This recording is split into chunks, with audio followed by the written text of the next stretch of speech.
Hi, எல்லாம் எப்படி இருக்கீங்க நேயர்களே? இன்னைக்கு நான் ரொம்ப ஹெல்த்தியான ரெசிபி ஒன்று காட்ட போகிறேன்.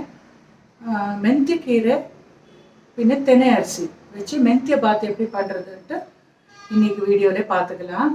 ரொம்ப சிம்பிளாக ரெடி ஆகிடும். ஹெல்த்தியாக பிரேக்ஃபாஸ்ட்டுக்கு நீங்கள் சர்வ் பண்ணலாம். நிறைய ஐட்டம்ஸ் இல்லை, கொஞ்சம் தான் வச்சு தான் பண்ண போகிறேன். வாங்க எப்படி பண்ணுறதுன்ட்டு பார்க்கலாம். ஒரு கட்டி கனமான பாத்திரம் வச்சுட்டு குக்கர்லேயே கூட பண்ணலாம். நீங்கள் குக்கரை வச்சுட்டு ஒரு 2 டீஸ்பூனு எண்ணெய் விட்டுட்டு கடுகு, கடலைப்பருப்பு, உளுத்தம் பருப்பு, ஒரு சிட்டிகை பெருங்காயம் போட்டு கடுகு வெடிஞ்ச உடனே ஃப்ரெஷ்ஷாக இருக்கிற ஒரு கொத்து கருவேப்பிலை போட்டு ஒரு துண்டு இஞ்சி நறுக்கி போட்டு அப்புறமா காரத்துக்கு ஏற்ற பச்சை மிளகாய் சேர்த்துருக்கேன். நான் இங்கே 2 பச்சை மிளகாவை ஃபைனாக சாப் பண்ணி சேர்த்துருக்கேன். 2 வெங்காயத்தையும் ஃபைனாக சாப் பண்ணி அது கூட பட்டாணி கூட சேர்த்துருக்கேன். இது ஃப்ரெஷ்ஷாக இருக்கிற பட்டாணி. நீங்கள் ட்ரை பட்டாணி எடுத்துட்டாக்கா ராத்திரியே ஊற வச்சு சேர்த்துக்கலாம். ஃப்ரெஷ்ஷானா அப்படியே சேர்த்துக்கலாம்.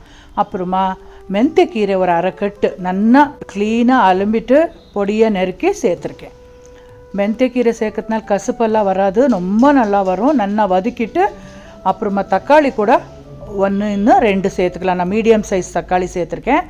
அது கூட ஒரு அரை டீஸ்பூனு கட்டுமிளகா பொடி, அரை டீஸ்பூனு தனியாத்தூள், அப்புறமா ஒரு 1/4 டீஸ்பூன் அளவுக்கு கரம் மசாலா பொடி, அப்புறம் தேவைப்படுற உப்பு சேர்த்துக்கணும். கரம் மசாலா, தனியா, அப்புறமா கட்டுமிளகா பொடியெல்லாம் நிறைய சேர்க்கக்கூடாது. ஏன்னா நான் செஞ்சுட்டு இருக்கிறது இன்றைக்கி தென்னை அரிசி பண்ணிட்டுருக்கேன். அது ராத்திரியே நல்லா கழுவிட்டு எவ்வளோ தேவைப்படுறதோ அவ்வளோ தெனையை ஒரு வட்டில் போட்டுட்டு நல்லா ஊற வச்சு காலையில் பண்ணணும்.